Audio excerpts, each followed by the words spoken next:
everyone. I'm going to talk about the homogeneity test for categorical data. Okay, let's see what is homogeneity test. Test of homogeneity examines whether the distribution of a variable A is the same across multiple groups. This is we call homogeneity test. Okay, for example, it can be used to test whether opinions on the death penalty are the same across the different age groups. Death penalty is, say, variable A, and the different age groups are multiple groups, or whether customer loyalty is consistent across different regions. Although the data format is similar to that of a contingency table, the method of obtaining the data differs.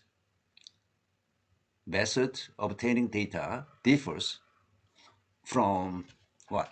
Independence test due to the different objectives. That is, the sample size for each group or region or something is determined. Sample size for each group predetermined.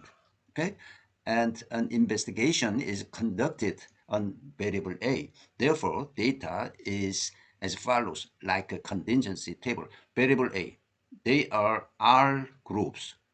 Okay, 1 to R groups, and the investigation of variable A. A variable can be categorized R S, A1, A2, AS, S categories. So the random variable is x11, x12, x1s, x21, 22, 2s, xr1, xr2, and xrs. The total is n1, n2, nr. These are sample sizes for R groups. So I said predetermined n1, n2, nr. Can you see the difference between the contingency table for independence test? Okay, this table contains categorized data obtained for variable A with sample sizes n1, n2, nr. For each of R groups, say subpopulations, okay, R groups, subpopulations. This is different from the contingency table used in independence testing. The hypotheses for the test of homogeneity are as follows. Null hypothesis, H0. The distribution of A is the same across the R groups. Okay, it is fixed. H1, the fixed means depending upon your assertion, your claim to test. H1, the distribution of A is not the same across all R groups. And equivalently, we say tilde H0. This means tilde means negative in this case. The hypothesis testing is the same as for the independence test. Test statistic is just the same as for the independence test. That is, the test statistic is the same as in independence test. It is important to distinguish between the test of homogeneity, where the sample sizes for each group are predetermined and categorized data for variable A is obtained here, and the independence test, where a contingency table is obtained for what? Two variables A and B from the overall sample N. Can you distinguish to the difference? Okay, so I think what is your aim? What is your goal? Depending upon your goal, you may test independence or homogeneity test. Let's see a couple of examples. Example, a company believes the distribution of contribution by customer grade is as follows. H0, this is for goodness of fit test. H0, P1 equal to 0.3, 0.03, P2 equal to 0.05, P3 is 0.23, P7 is 0.04 versus H1 tilt H0. So at least one of equality does not hold. Okay, the company took 100 customers and surveyed their grades. The what? 7th grade, 6, 3, 18, and grade 6, 20, grade 7, 3. This is observed frequencies. But expected frequency should be 100 times 0.03. That is expected. Group 2, grade 2, 0.05 times 100. So 5, 23, 30, 20, 15, 4. So what is a test statistic?